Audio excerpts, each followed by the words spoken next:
Pagi ini Tuhan, kami ada di dalam hadirat-Mu. Kami mau datang kepadamu Tuhan, dengan segenap hati kami, dengan segenap pikiran kami Tuhan. Karena kami tahu bahwa hidup kami Tuhan ada di dalam tangan pemeliharaan-Mu Tuhan.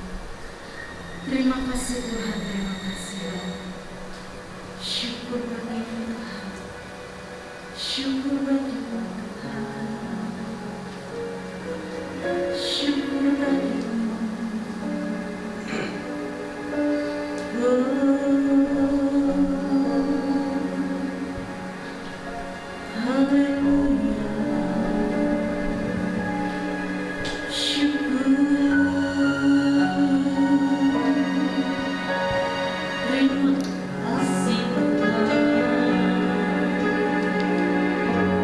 Haleluya Tuhan.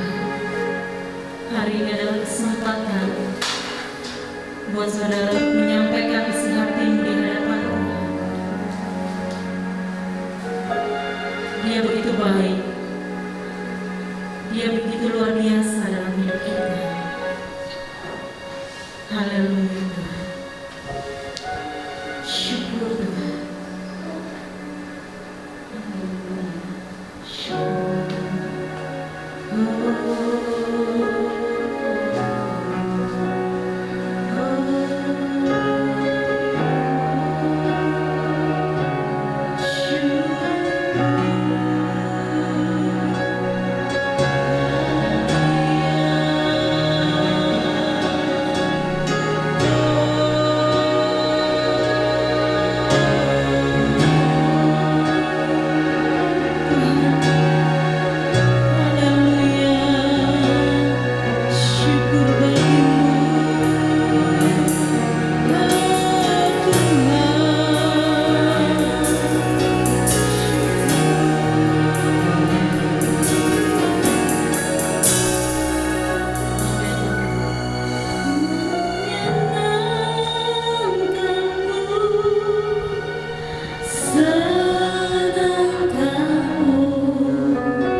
Rohmu saat ini mau bekerja bagi kami Tuhan. Rohmu saat ini Tuhan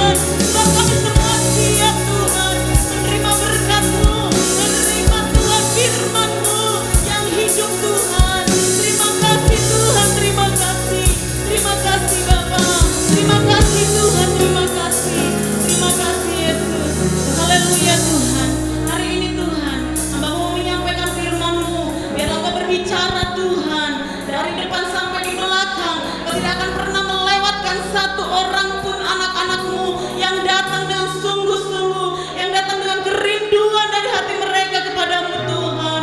Lawatlah Tuhan, lawatlah dengan kuasa-Mu Tuhan, sebab kami siap.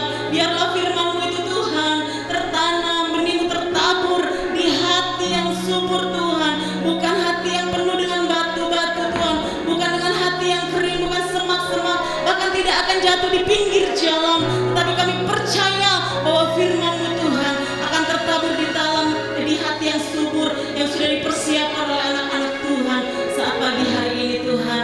Kuasai hati pikiran kami Tuhan. Kami tidak akan membiarkan pikiran kami melayang-layang. Kami tidak akan membiarkan pikiran masalah kami Tuhan untuk menghalangi berkat Tuhan saat ini disampaikan. Bahkan kami mematahkan setiap roh keangkuhan yang dibangun oleh keangkuhan manusia, tembok-tembok yang dibangun oleh keangkuhan manusia untuk membatasi firman Tuhan. Kami tolak, kami patahkan di dalam nama Tuhan Yesus Kristus. Sebab kami hamba Tuhan, lakukan sesuai dengan apa yang Tuhan mau dalam hidup kami saat ini Tuhan. Hari ini kami siap Tuhan. Terima kasih Bapa. Kami mengucap syukur hanya di dalam nama Yesus kami berdoa. Haleluya. Mari semua yang percaya katakan amin. Haleluya. Saya rindu sekali lagi beri tepuk tangan buat Tuhan Yesus yang lebih luar biasa lagi. Ya, haleluya. Puji Tuhan. Ya, silakan duduk Bapak Ibu. Terima kasih. Kita percaya bahwa hari ini adalah hari yang diberkati. Amin. Hari ini kita akan mendapatkan satu berkat yang besar. Amin. Kita percaya bahwa Tuhan yang sudah memilih kita, Tuhan yang sudah memanggil kita, hari ini Dia sedang mengerjakan sesuatu yang Tuhan mau perbuat buat kita. Ya, saya mungkin hamba-hamba Tuhan di sini, pengerja di sini tidak tahu beban Bapak Ibu, tidak tahu masalah yang terbesar yang Bapak Ibu bawa kepada Tuhan hari ini. Tetapi saya percaya Tuhan kita yang hidup, Tuhan yang ada di sini tidak dibatasi oleh ruang dan waktu. Dia tahu isi hati kita. Amin. Seberapa dalam isi hatimu, hari ini Tuhan tahu, hari ini Tuhan paham. Haleluya, karena Dia adalah Allah yang hidup, Allah yang luar biasa. Puji Tuhan. Saya senang kalau hari ini bisa menyampaikan kebenaran firman Tuhan. Firman Tuhan hari ini berbicara tentang disukai Tuhan dan disukai sesama atau disukai oleh manusia. Ya. Firman Tuhan hari ini berbicara tentang disukai Tuhan dan disukai oleh sesama atau manusia. Ya, saya percaya saudara, Bapak Ibu yang ada di rumah juga bisa menyaksikan dan bisa beribadah bersama lewat nanti rekaman yang akan dikirimkan. Kita percaya kita akan bertumbuh bersama-sama, baik yang bisa hari ini dikasih kesempatan untuk beribadah di gereja ataupun yang ada di rumah, tidak membatasi kuasa Tuhan untuk bekerja. Ya. Jika ada pertanyaan, Bapak Ibu lebih suka disukai oleh manusia atau disukai oleh Allah? Kalau ada pilihan, Allah, ya. Ada yang manusia gitu ya. Tapi biasanya orang lebih suka disukai oleh Allah. Tetapi tidak tahu bagaimana caranya dia bisa membuat dirinya disukai oleh manusia, ya. Nah, tapi saya percaya semua jawaban di sini adalah disukai manusia dan juga inginnya disukai oleh Allah. Amin. Pasti Bapak Ibu mau disukai Tuhan dan juga disukai oleh manusia, ya. Karena saya percaya bahwa ketika kita disukai oleh Tuhan itu adalah ukuran kita disukai oleh manusia, ya. Disukai manusia belum tentu kita disukai Tuhan. Amin. Ya.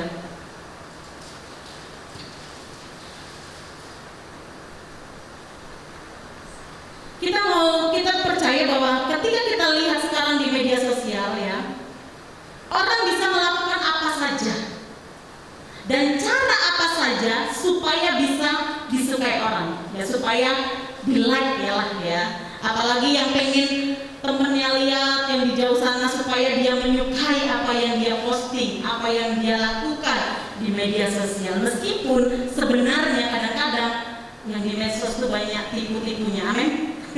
Yang sebenarnya banyak yang enggak sebenarnya ya ada yang benar, ada yang ya hanya sekedar supaya ada aja yang diposting gitu. Nah, kita mau lihat gambar ini. Ini sebenarnya nggak terlalu jelas ya. Kenapa saya susah cari gambar? Ya udah dapatnya ini. Itu adalah gambar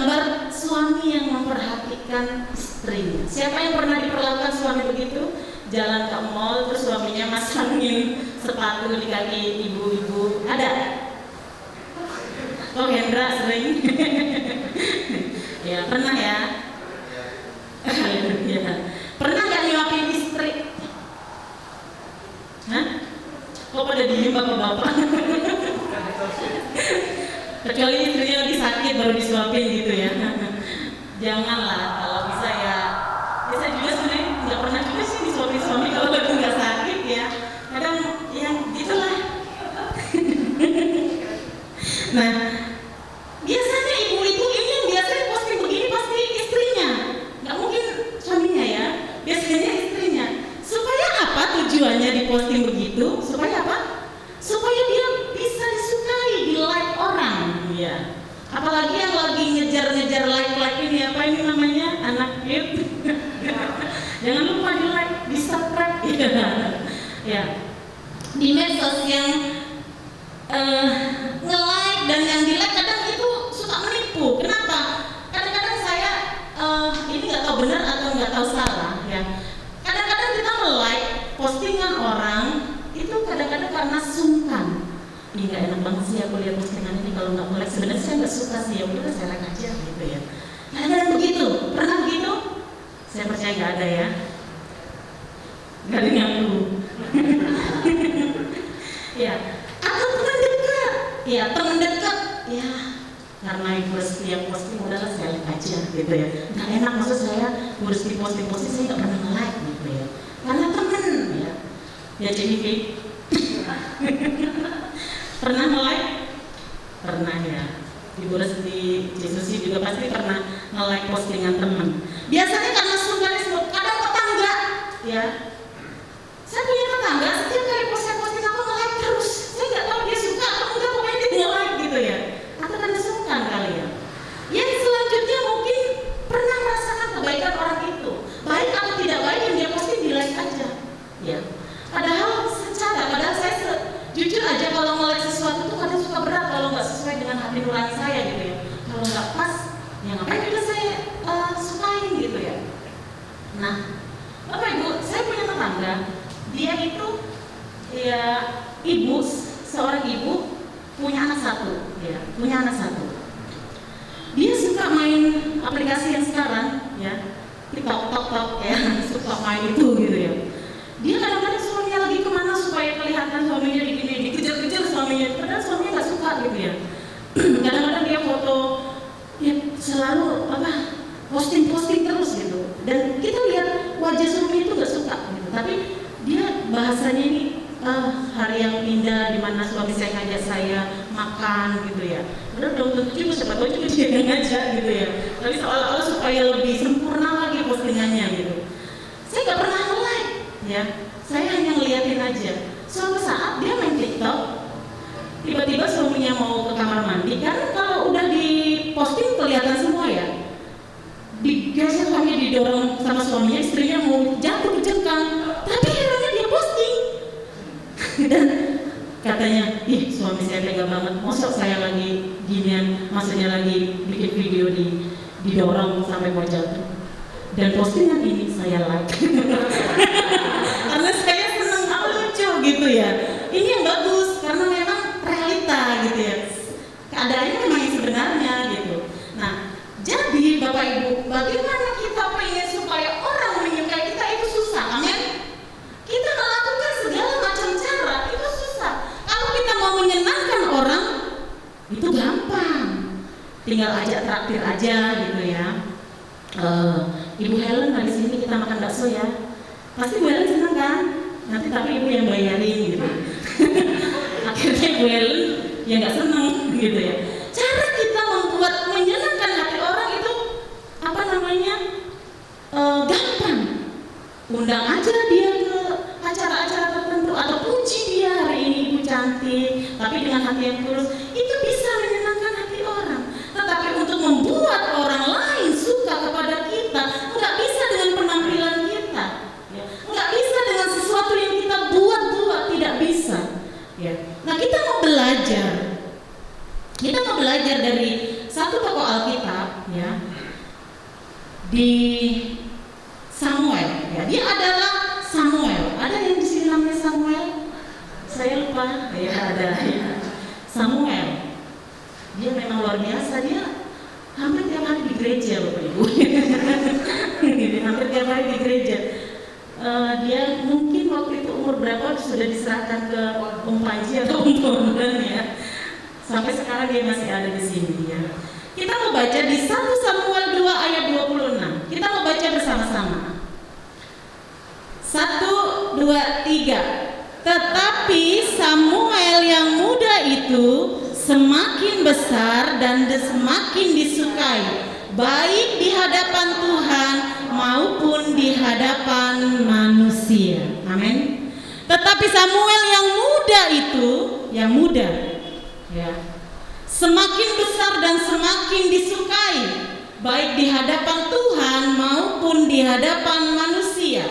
Nah, saya pelajari bahwa kata semakin di situ dikatakan semakin besar dan semakin disukai. Kata semakin di situ adalah satu proses atau menunjukkan satu proses, yaitu suatu proses perjalanan hidup dari semasa kecil dia sampai dewasa dan terus bertumbuh.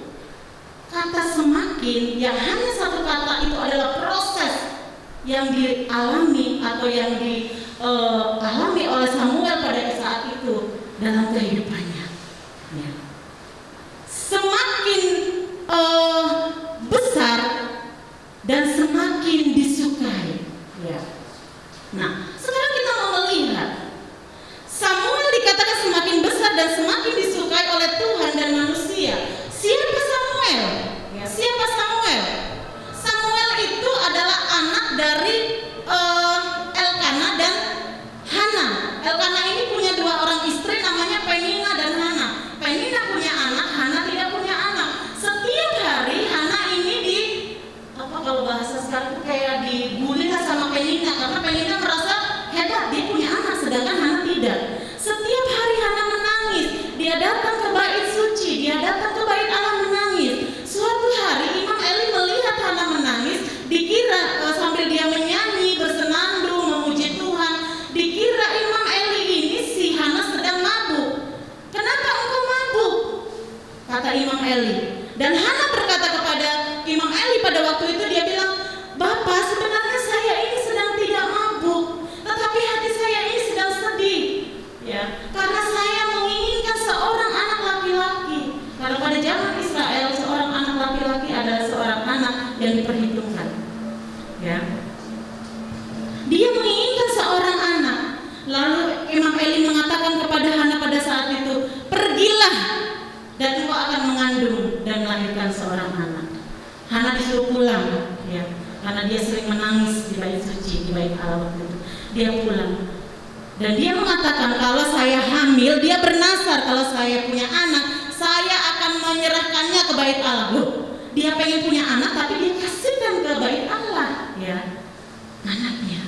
Dan saat itu dia hamil, dia mengandung, dia melahirkan seorang anak. Dan setelah disapi, ya, kalau ditafsirkan di situ dikatakan sekitar umur 3 tahun, dia bawa itu ke bait Allah, ya, ke bait Allah. Dia serahkan kepada Imam Eli. Samuel sangat kecil ketika dia harus diserahkan kepada Imam Eli pada waktu itu. Karena apa? Karena Hana merasa berbahagia, Hana merasa bersyukur dia bisa mendapatkan seorang anak yang lahir karena mujizat, ya. Dari kecil, nah di situ dikatakan pada masa kecilnya dia diserahkan ibunya ke bait Allah. Tapi Samuel tidak kekurangan kasih sayang walaupun dia diserahkan ke bait Allah. Karena kalau anak yang lama ditunggu itu ya, kadang-kadang kita eman banget gitu ya. Jangankan mau diserahkan, karena keluar rumah aja kita overprotective, tetapi hebat. Hana punya namanya jiwa yang luar biasa. Dia berikan Samuel, padahal dia menantikannya cukup lama. Ya, dengan menangis dia menunggu Samuel ini. Ya. Tapi Samuel di situ dikatakan dia tidak kekurangan dari kasih sayang orang tuanya. Setiap saat, setiap tahun ketika mereka akan mengadakan ibadah ke bait Allah, mereka selalu membawakan Samuel baju, mereka memperhatikan Samuel. Dan di situ kita melihat orang tua yang takut akan Tuhan. Ketika mereka memiliki anak, mereka tetap menjadikan anaknya itu prioritas walaupun mereka secara tempat mereka berpisah. Samuel setelah dewasa, dia adalah seorang nabi yang memerintah sebagai hakim pada zamannya. Dan dia adalah hakim terakhir sebelum akhirnya Israel memasuki masa kerajaan. Bapak Ibu jangan salah berpikir bahwa hakim pada zaman dahulu bukan hakim seperti sekarang ya. Kalau hakim sekarang kan memutuskan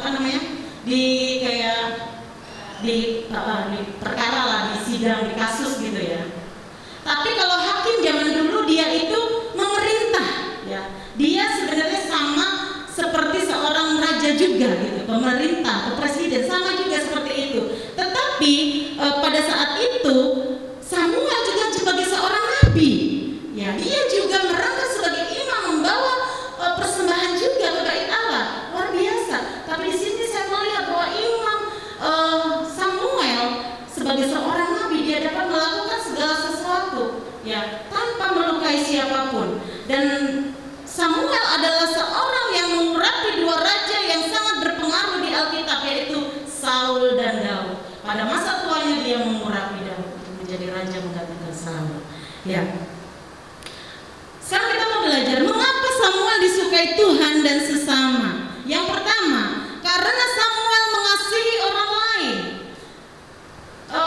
Saya akan bacakan di dalam 1 Samuel 3 ayat 1 sampai 5. Samuel yang muda itu menjadi pelayan Tuhan di bawah pengawasan Eli. Pada masa itu firman Tuhan jarang. Pada saat itu firman Tuhan jarang, Bapak Ibu.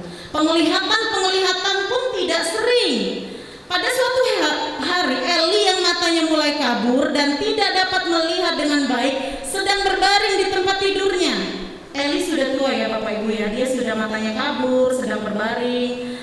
Ayat ketiga dikatakan lampu rumah Allah belum lagi padam, Samuel telah tidur. Dikatakan Samuel telah tidur di dalam bait suci Tuhan, tempat bait Allah. Lalu Tuhan memanggil Samuel, Samuel, dan ia menjawab, ya Bapa. Lalu berlarilah ia kepada Eli serta katanya, ya Bapa, bukankah Bapa memanggil aku? Tetapi Eli berkata, aku tidak memanggil, tidurlah kembali. Lalu pergilah ia tidur. Sampai 3 kali Tuhan memanggil dan dia tetap datang kepada Eli, dia berlari kepada Eli. Di sini apa yang kita lihat Bapak Ibu? Bagaimana kasih seorang Samuel kepada Imam Eli pada waktu itu? Dia belum memahami itu suara Tuhan. Amin Bapak Ibu. Dia hanya memahami itu adalah Eli yang dianggap bapaknya sedang memanggil dia. Dia tahu bahwa bapaknya adalah sudah tua, sudah kabur. Biasanya kalau orang tua manggil-manggil tengah malam, kalau matanya udah kabur minta apa sih biasanya? Minta minum ya. Minta minum, kadang ditemani kemana gitu ya, karena tidak bisa melihat. Sedangkan Imam Eli punya 2 anak yang sangat jahat. Di situ kita melihat bagaimana kasih seorang Samuel kepada bapaknya. Kenapa ia sangat disukai? Saya melihat di sini, ketika Tuhan memanggil dia, dia berpikir itu bapaknya atau Imam Eli yang memanggil dia. Ya. Ada nggak anak seusia itu? Saya baca-baca ini sebenarnya Samuel pada saat itu usia berapa? Dan saya menemukan ada tafsiran mengatakan dia berumur 11 tahun ya, sekitar 11 tahun. Mungkin Evan 11 tahun ya, Evan 11 tahun. Ibu Siti mungkin melihat Evan, kalau seandainya Pak Joner manggil Evan langsung bangun nggak ya? Enggak kan ya. Anak umur ini paling susah bangun ya Ebri. Ebri udah lewat ya, sebenarnya udah lewat ya. Udah 20 ya Ebri. Kira-kira ada nggak yang di sini kalau dipanggil bapaknya langsung iya bapak gitu? Atau Pak Boni manggil Samuel, lari dia dari atas ke bawah, iya bapak katanya gitu. Mau manggil lo katanya. Nah di sini kita melihat bagaimana Samuel begitu mengasihi bapaknya. Pantas aja orang tua mana kalau manggil anaknya, contohnya saya manggil Juan langsung datang, iya mama apa yang bisa saya bantu? Oh saya besoknya ngajak dia jalan-jalan. Karena saking senangnya, amin. Orang tua kalau digituin pasti senang ya. Oh paling jengkel kalau lihat anak kita suruh mulutnya muncung ya, mulut segini itu paling mendingan saya tadi kerjain ngapain, saya nyuruh dia gitu ya.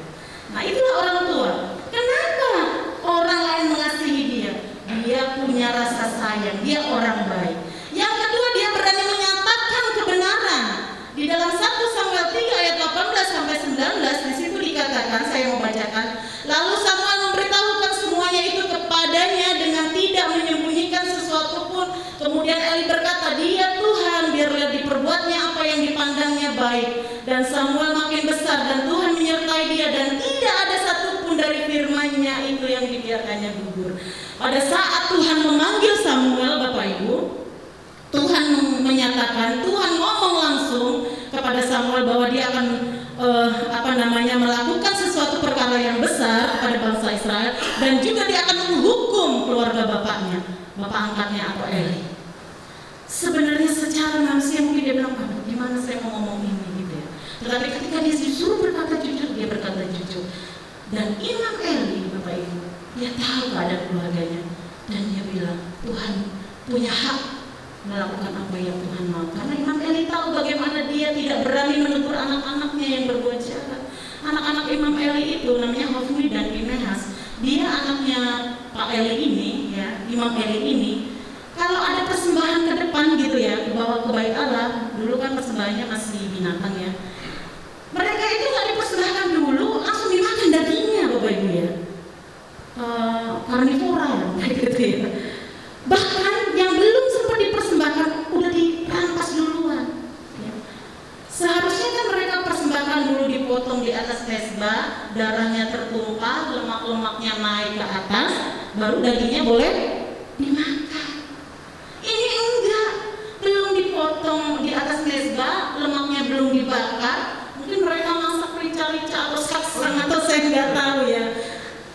Diapain, mungkin kalau mentah lebih enak daripada dipanggang duluan di depan, dibakar duluan gitu ya. Kalau udah dibakar kan nggak enak, mau dibikin apa aja gitu, biasanya begitu ya. Ini saya bukan yang lainnya. Nah, di situ kita melihat bahwa Samuel berani menyatakan kebenaran kepada orang tuanya, mengasihi orang lain. Mengapa Samuel disukai Tuhan dan sesama? Dia mengasihi orang lain karena apa? Ketika ia menjadi hakim yang adil, dia tidak menggunakan kekuasaan untuk kepentingannya sendiri. Ya, mungkin ada yang bisa membantu saya baca 1 Samuel 12 ayat 4. Ada yang punya buka HP? Buka Alkitab? 1 Samuel 12 ayat 4.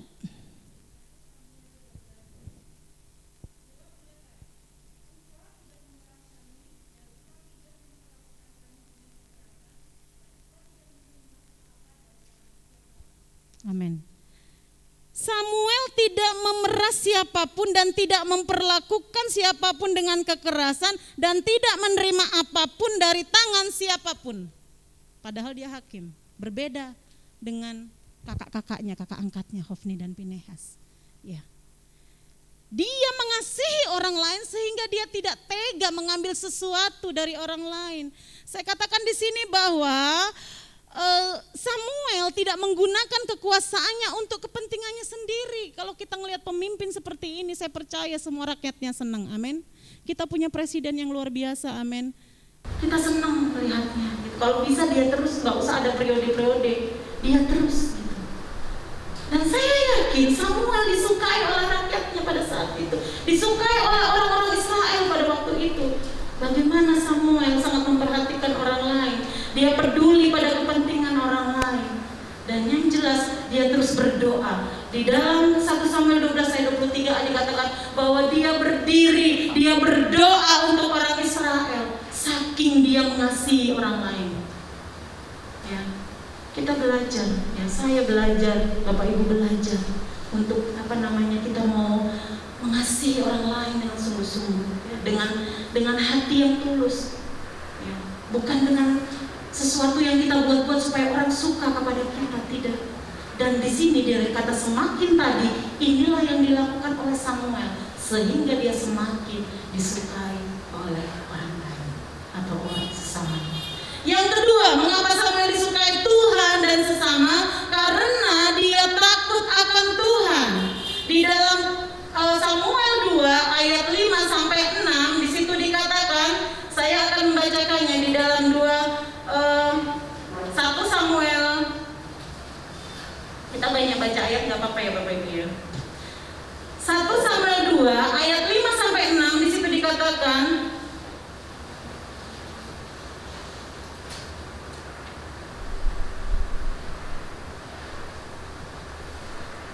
Oh, saya salah. 1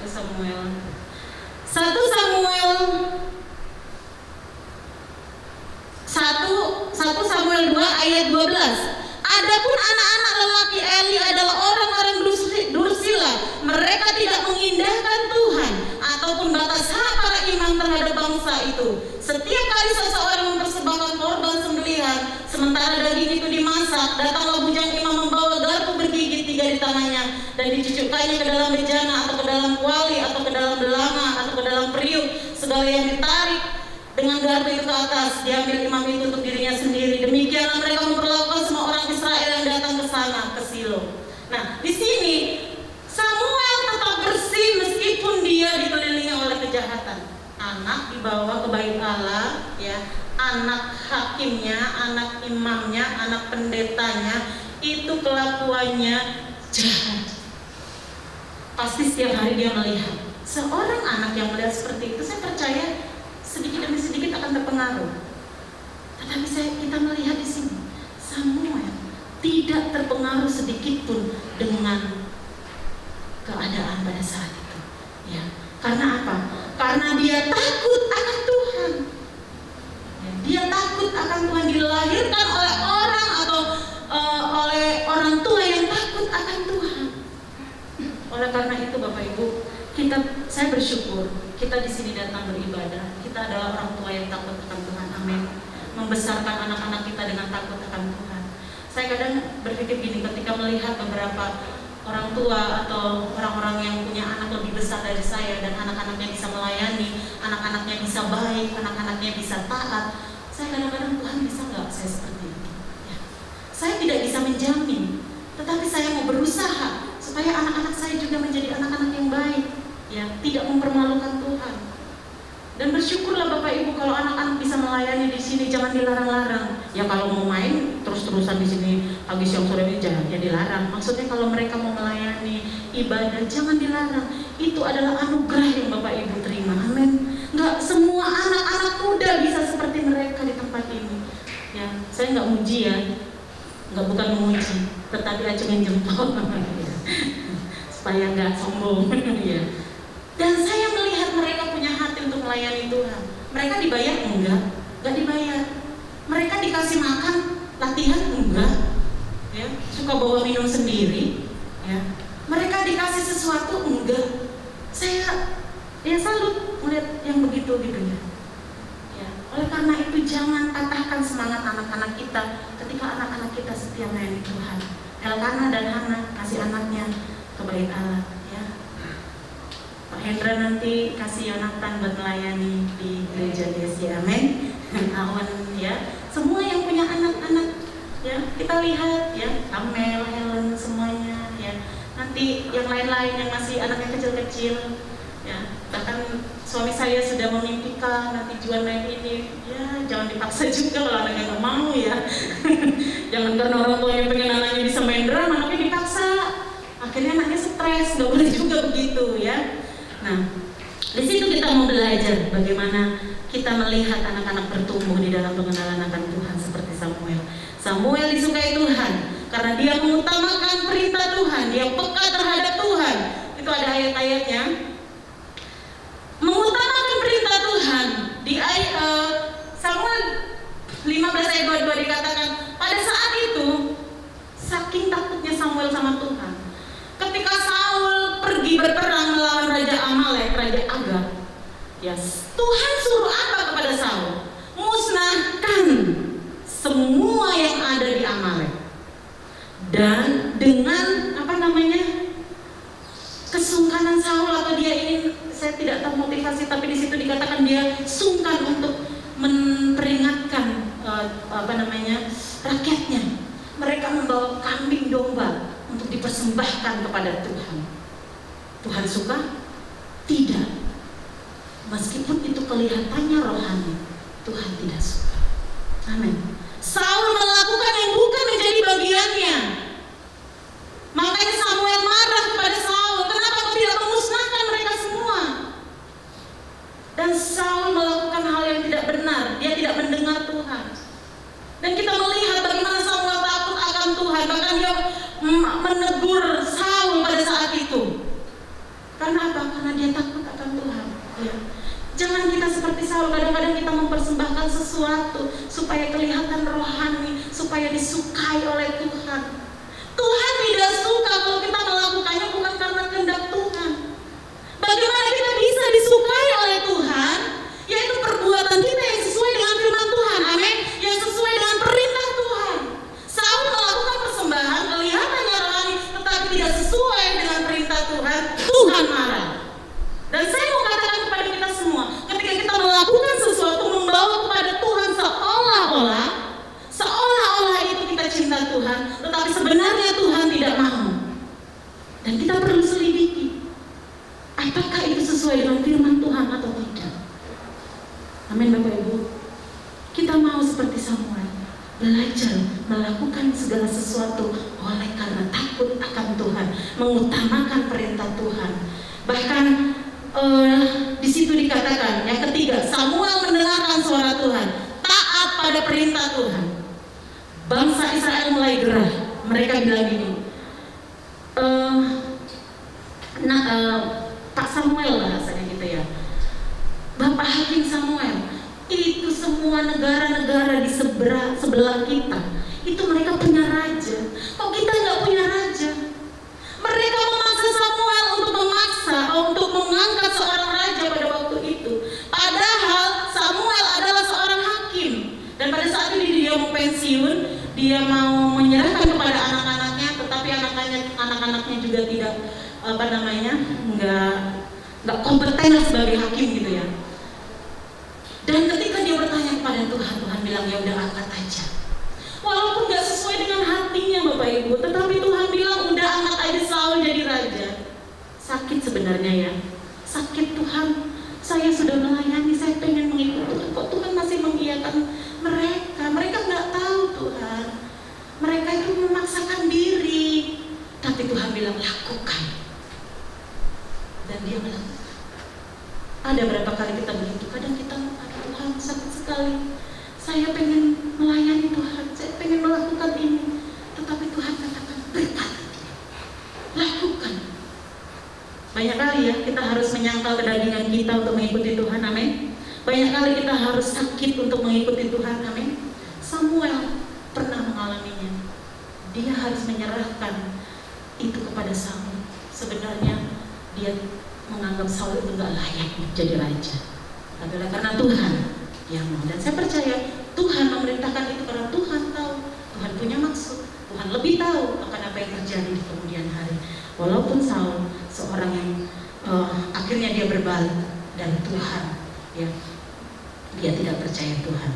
Nah di sini kita mau belajar untuk menyenangkan hati orang itu mudah, namun sulit melakukan sesuatu untuk bisa disukai manusia dan juga Allah. Ya.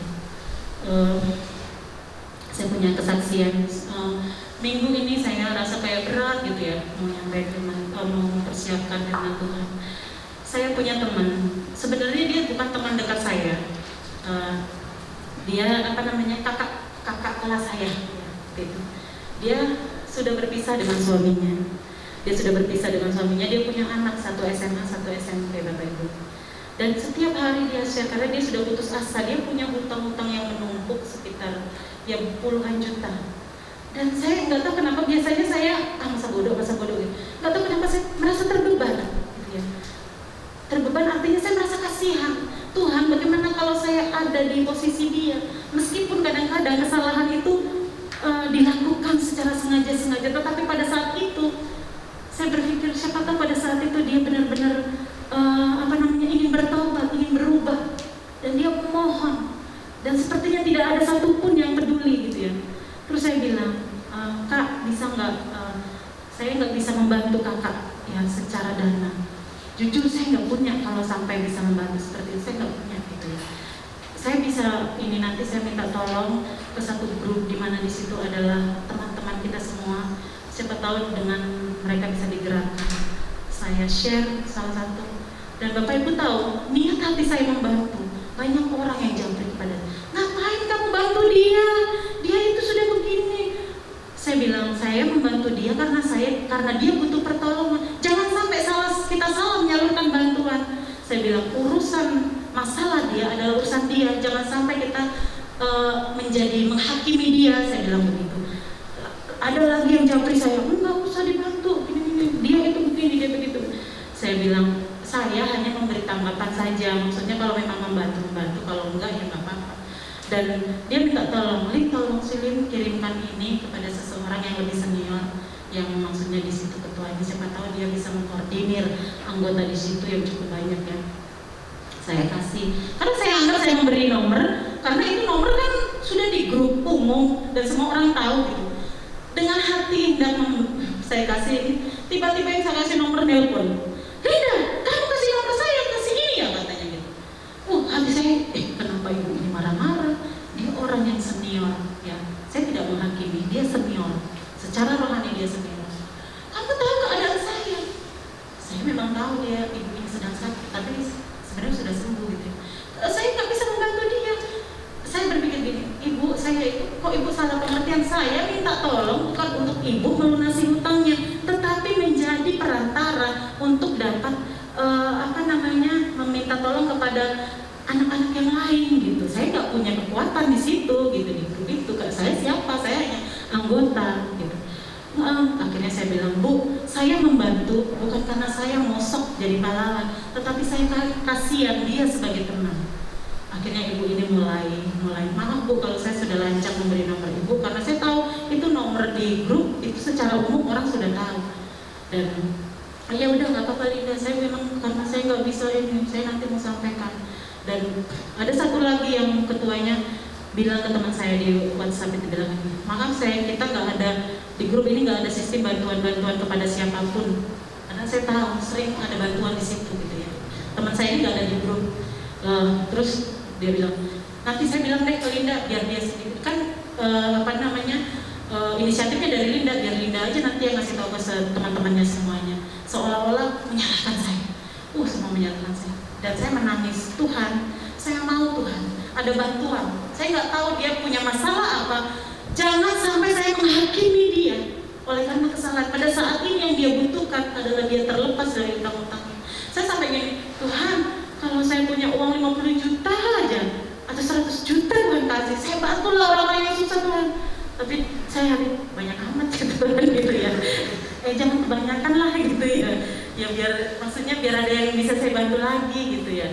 Kadang-kadang kita begitu gitu ya. Ya biasa pengen membantu tapi nggak punya kekuatan gitu. Akhirnya ya hanya bisa ngomong sama Tuhan. Dan puji Tuhan, besoknya saya lihat ya di sana. Terus puji Tuhan, ada yang orang tergerak kepada saya dan saya bisa mencicil utang saya. Dan dia terus, biasanya dia nggak pernah mau dengar ayat, dia terus share ayat-ayat dan saya bersyukur ya, dia sudah mulai lega. Saya bilang, Kak, pada titik saat engkau tidak benar-benar melihat pertolongan, saat itu Tuhan mau tolong kakak. Saya bilang begitu. Saya nggak punya kekuatan apa-apa untuk membantu ya. Dan dia bersyukur sekali. Dia bilang terima kasih sudah membantu saya. Paling tidak ada orang yang peduli dengan masalah saya. Ya, selama ini banyak orang melihat sesuatu, memberi asumsi sendiri karena keadaan seseorang. Tetapi kita mau belajar Bapak Ibu, apapun keadaan orang lain, kita jangan sampai menjadi orang-orang yang melukai orang lain lagi. Dia sudah terluka, dia sulit untuk bangkit. Kalau kita melukai lagi, dia tidak akan bisa bangkit. Saya berpikir ini satu jiwa, meskipun dia sudah kenal Tuhan. Nah dari situ kita mau belajar bahwa ini adalah proses kita untuk kita mau disukai oleh Allah. Saya tidak bilang saya disukai Tuhan, saya disukai manusia, tidak. Saya itu melakukan itu jujur, saya itu banyak disalahkan, tapi ada beberapa teman yang mendukung. Ya udah kita bantu aja, nggak apa-apa. Tapi saya nggak punya daya untuk dapat mengkoordinir mereka untuk mengumpulkan bantuan karena pemimpinnya sendiri tidak mau. Ya, puji Tuhan. Dan di situ kita melihat bahwa untuk kita disukai orang, kita harus membangun karakter kita di atas kebenaran firman Tuhan, ya, supaya kita berkenan di hadapan Allah. Jangan kita mengejar supaya orang lain suka, sementara kita mengabaikan Tuhan dalam hidup kita. Saya akan menutup dengan satu ilustrasi seperti ini. Ada satu wanita, dia tinggal sendiri. Dia tinggal sendiri Bapak Ibu. Dan Bapak Ibu tahu, ketika setiap hari ada seekor monyet datang kepada dia. Seekor monyet ini selalu diberi dia makan. Tetangga kanan kirinya tidak suka kepada ibu ini karena dia suka suka jahat begitu ya, suka tidak mau menegur orang. Dia merasa orang lain itu jahat semua kepada dia gitu. Akhirnya orang lain tidak bisa menegur dia tidak bisa dekat kepada siapapun, dan orang lain tidak menyukai ibu ini, ya, perempuan ini. Dan waktu itu ada anak-anak lari, ada anjing datang ke rumahnya, dia melemparkan tulang kepada anjing itu senang dong. Dan Ketika anak-anak itu lari, dikira mau mengambil tulang itu. Anak-anak itu dikejar sama anjing itu yang sedang dia kasih makan. Terus dia marah, dia mengumpat kepada anak-anak yang lari-lari itu. Dia bilang, kalian gak menghargai anjing saya. Anjing saya, ini monyet yang datang kepada saya sedang saya kasih makan. Dan apa yang terjadi? Orang tua dari anak-anak ini marah kepada dia. Terus dia merenung, kenapa semua orang gak suka sama saya? Saya seperti ini. Lalu dia datang kepada temannya. Dia bilang, saya tuh bingung ya, kok orang-orang pada gak suka sama saya. Dia bilang begitu. Lalu si temannya ini bilang begini, masa sih berapa orang yang gak suka sama kamu? Bukan satu, bukan dua, terus semua orang. Terus temannya ini, ya udah kalau kamu merasa nggak nyaman tinggal di tempat mau banyak orang gak suka, kamu pindah aja. Tapi saya mau pindah kemana? Ya di tempat kamu yang nyaman. Kamu punya teman nggak? Ya sekarang ini saya hanya punya satu teman.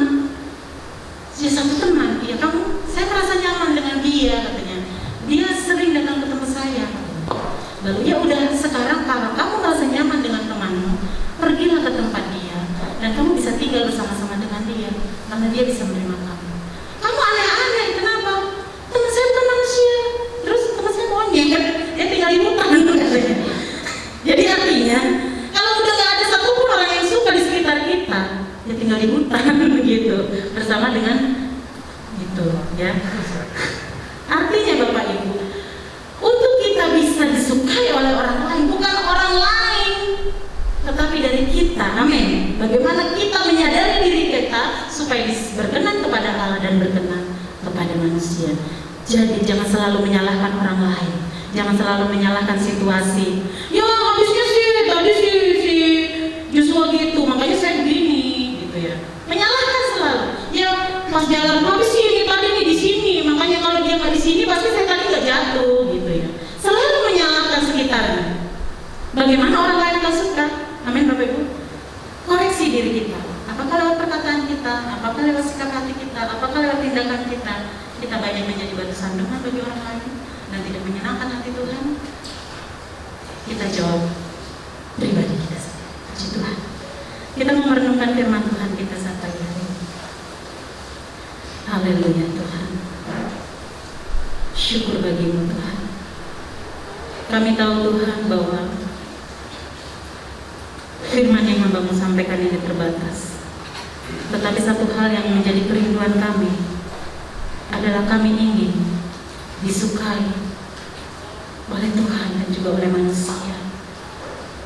Jangan sampai kami menjadi batu sandungan Tuhan. Kami mau belajar dari kehidupan Samuel yang memberikan hidupnya, yang memberikan dirinya untuk Tuhan.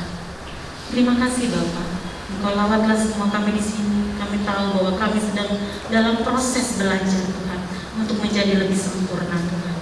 Dan kami tahu Tuhan bahwa Engkau Allah yang kami sembah, Allah yang ajaib, Allah yang luar biasa, Allah yang dahsyat bagi kami Tuhan. Terima kasih Tuhan, terima kasih.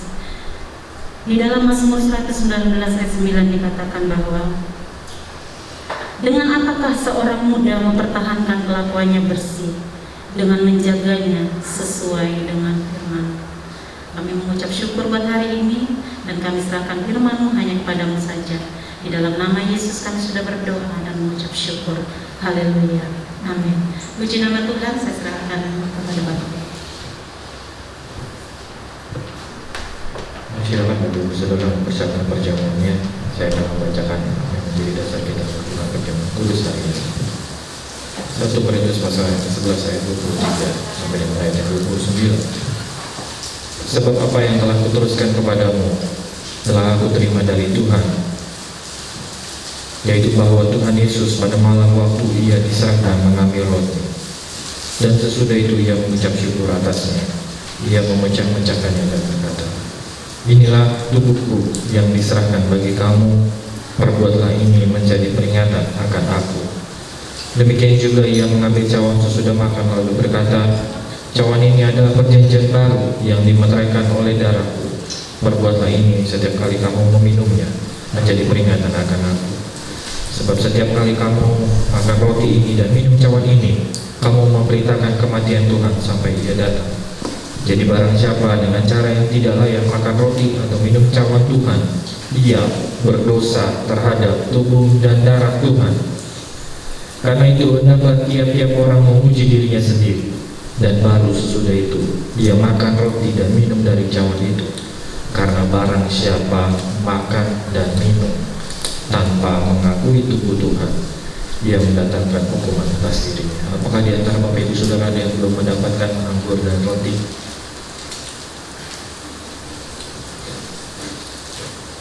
Naikkan pujian salibnya, salibnya selama mulai.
Mari berdoa mengakui dosa dan kesalahan kita sebelum melakukan perjamuan bersama. Kami bukanlah manusia yang sempurna Tuhan, tetapi hari ini kami datang di hadapan Tuhan meminta pengampunan Tuhan. Ampuni dosa dan kesalahan kami yang kami perbuat. Tuhan, layakkan kami supaya kami bisa mengambil bagian yang paling penting dalam hidup kami untuk mengingat kematian Tuhan di atas kayu salib. Tuhan, ampuni kami atas apapun yang kami kerjakan dalam kehidupan kami. Tuhan, layakkan kami, Tuhan, kami minta pengudusan dari Tuhan, sehingga kami kerjakan ini untuk mengingat kembali pengorbanan Tuhan di atas kayu salib, untuk secara sadar mengetahui bahwa anugerah keselamatan sudah diberikan kepada kami, dan kami yang mengerjakan keselamatan yang Tuhan berikan kepada kami. Tuhan, biarlah seumur hidup kami akan mengingat kembali seluruh yang Tuhan kerjakan di atas kayu salib sebelum disalibkan. Bahkan Tuhan menyerahkan hidupnya di atas kayu salib untuk memberikan keselamatan bagi kami. Terima kasih Tuhan. Kami bersyukur untuk segala sesuatu yang sudah Tuhan percayakan bagi kami. Dan sama-sama kami akan menikmati roti yang melambangkan tubuh-Mu dan anggur yang melambangkan darah-Mu yang sudah diberikan bagi kami Tuhan, untuk mengganti keselamatan kami. Dalam nama Tuhan Yesus, kami bersyukur dan berdoa. Kami akan melakukan perjamuan kudus ini Tuhan. Terima kasih. Bersyukur. Pada malam waktu itu, Ia diserahkan mengambil roti, dan sesudah itu Ia mengucap syukur atasnya. Ia memecah-mecahkannya dan mengatakan, "Inilah tubuhku yang diserahkan bagi kamu. Perbuatlah ini menjadi peringatan akan aku."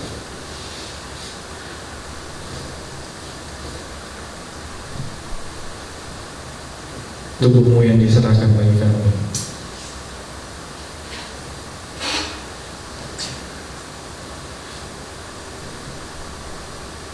Dan memberikan keselamatan bagi kami. Dan biarlah kami menghargai yang Tuhan berikan di atas kayu salib untuk tebus dosa dan kesalahan kami. Dalam nama Tuhan Yesus, kami akan makan bersama-sama. Dalam nama Tuhan Yesus, mari makan bersama.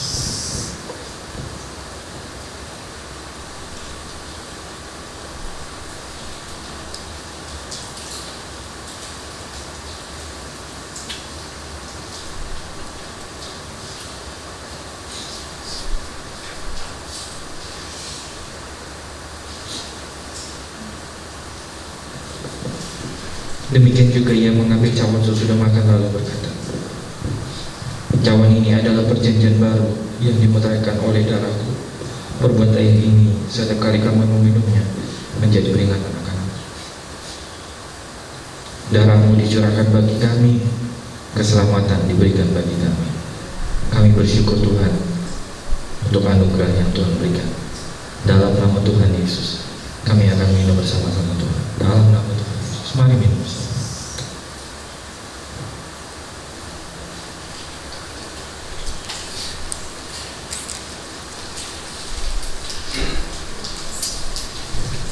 Mari bersyukur kepada Tuhan.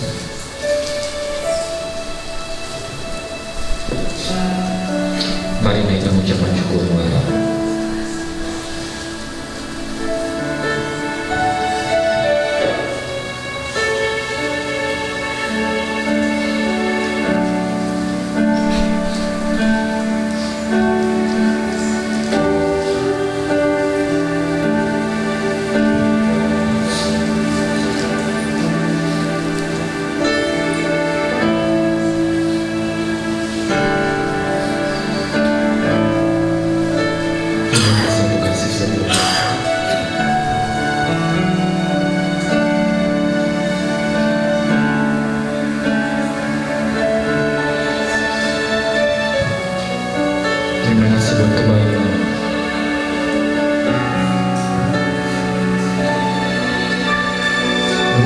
Keselamatan yang Tuhan berikan.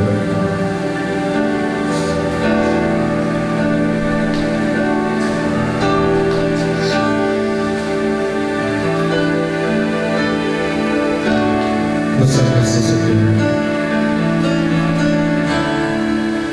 dan berlimpah damai sejahtera.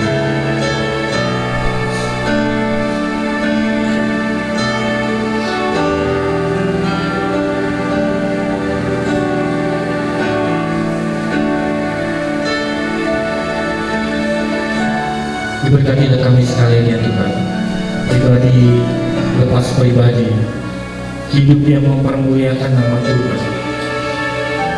Ada berkat yang akan mengikuti setiap langkah kami. Ada damai sejahtera yang menguasai hati dan pikiran kami. Hidup kami yang mempermuliakan nama Tuhan. Hidup kami yang memuliakan nama Tuhan. Dilindungi dan dijaga Engkau, dipelihara dan dikasihi Tuhan. Diberkatilah kami dengan keluarga kami, hubungan suami dan istri saling mengasihi, orang tua dengan anak-anak. Kiranya Tuhan memberkati kehidupan anak-anak kami dan generasi kami selanjutnya, karena kami tahu ada berkat yang melimpah bagi mereka orang-orang yang percaya. Terlebih untuk anak-anak kami, masa depannya ada di dalam tangan Tuhan, ada dalam jangkauan Tuhan.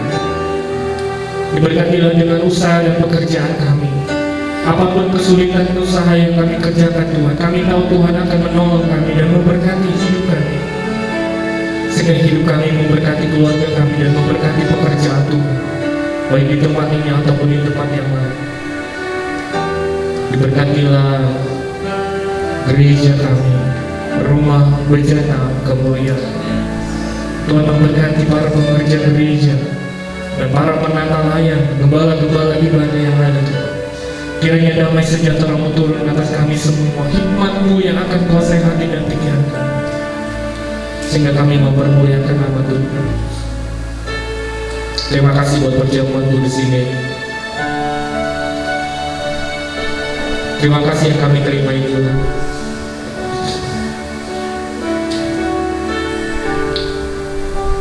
Mari naikkan pujian ini sama-sama. Musim akan selalu berganti. Biarlah ini jadi doa kita hari ini, dan ucapan syukur kita sepanjang hari. Musim akan selalu berganti, tetapi kasih Tuhan akan tetap abadi. Kasih Tuhan tetap abadi.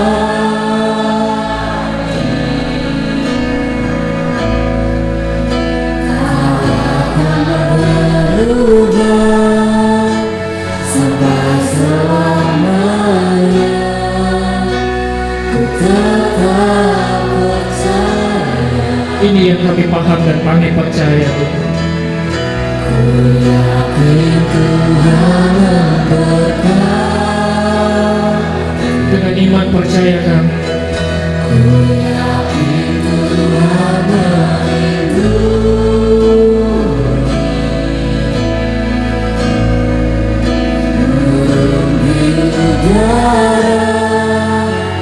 Tuhan pelihara karena kasih-Nya. Katakan dengan iman, Tuhan selalu menolong. Tuhan selalu menolongku, selalu menjagaku.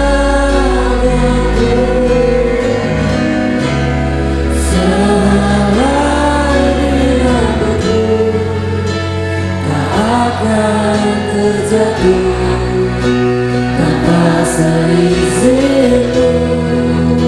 Percayalah Dia selalu menolongmu. Tuhan selalu menolong. Yakinkan dengan iman bahwa Dia melindungi, selalu menjagaku. Dia katakan lagi, Dia selalu menolong kami. Tuhan selalu menolongku,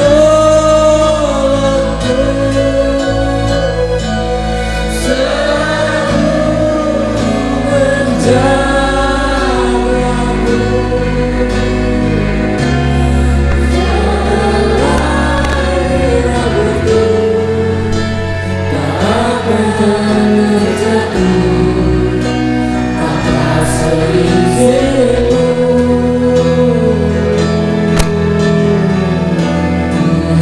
Selalu menolongku,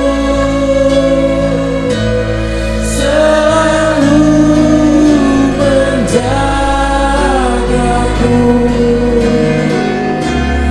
Dia mengenyangkanku dan peliharaku seumur hidupku. Naikkan pujian ini lagi dari awal.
Katakan sekali lagi, Tuhan selalu menolong.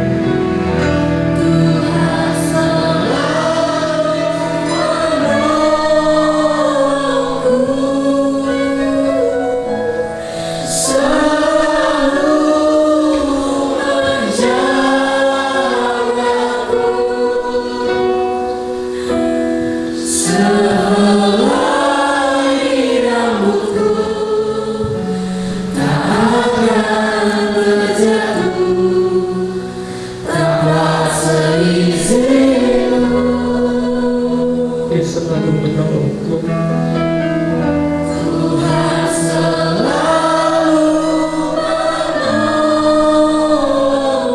Bahkan Dia menjagaku.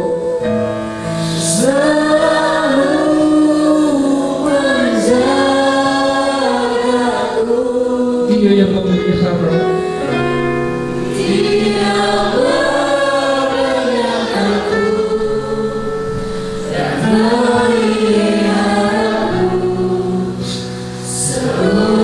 Izinkan saya mengajak ibu bapak ibu saudara naikkan pujian ini sekali lagi. Tuhan selalu menolong.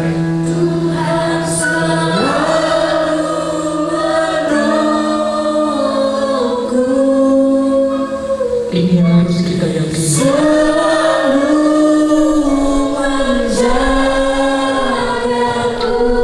Ini yang Tuhan kerjakan dalam hidup.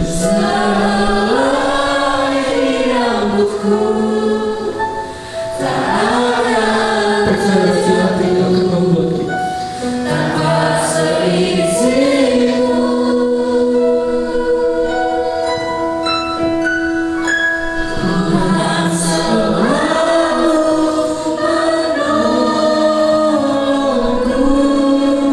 Pertolongan Tuhan tidak pernah terlambat.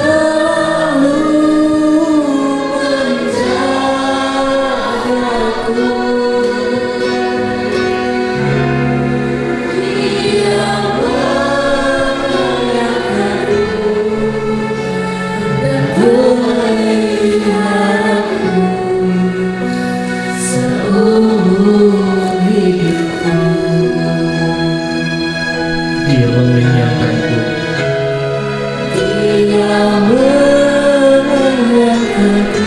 Dan Dia memelihara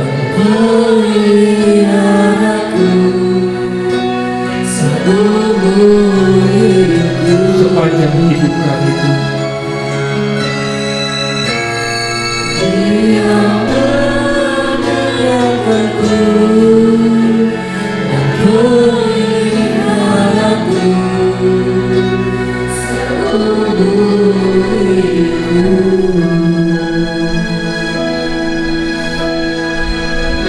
Ini doa dan ucapan syukur kami. Ini yang kami percaya dan kami yakini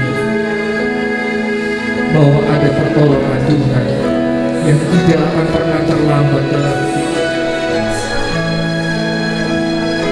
Ada perlindungan Tuhan, ada kekuatan yang Tuhan berikan, ada kemampuan yang luar biasa karena penyertaan Tuhan. Apapun kesulitan dan pergumulan kami tahu kami punya Allah yang hidup, yang sanggup untuk menolong kami. Apapun sakit penyakit yang kami terima, yang Tuhan izinkan terjadi, kami tahu kami punya Allah yang dapat menyempurnakan. Hidup kami ada di dalam tangan Tuhan.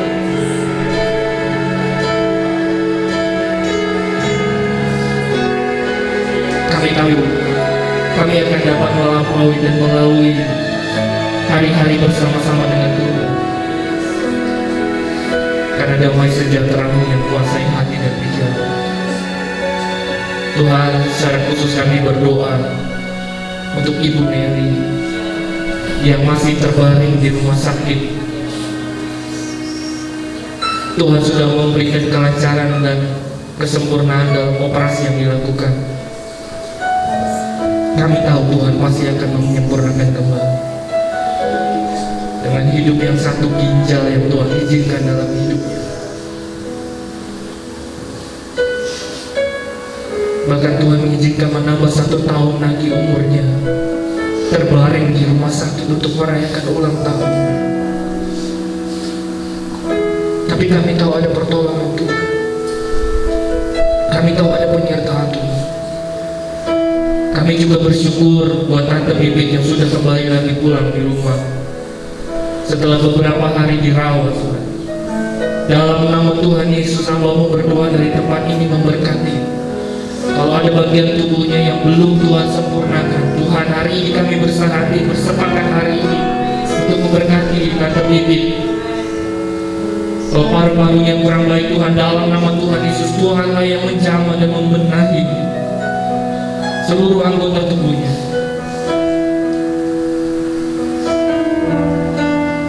Kalau ada saudara-saudara kami, seluruh keluarga besar Rumah Bejana Keluarga Kemuliaan dalam keadaan sakit, kami berdoa hari ini, biarlah Tuhan yang memberkati.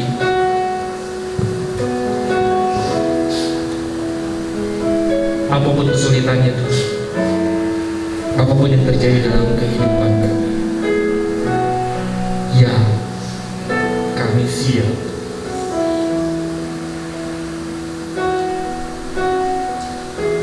Tuhan selalu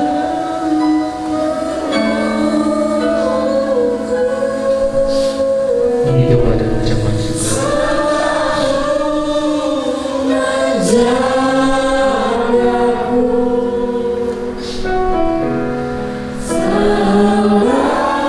Ini iman kami. Ini yang kami percaya.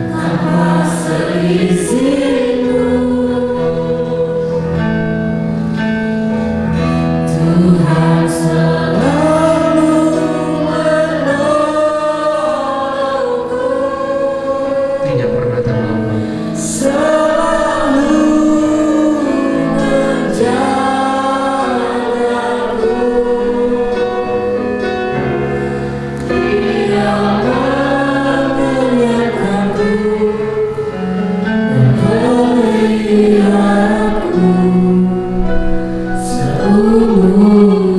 Mari kita sama-sama berdoa seperti Tuhan Yesus mengajarkan murid-muridnya untuk berdoa. Bapa kami yang di surga, dikuduskan namamu, kerajaan tidak ada di bumi seperti itu. Kami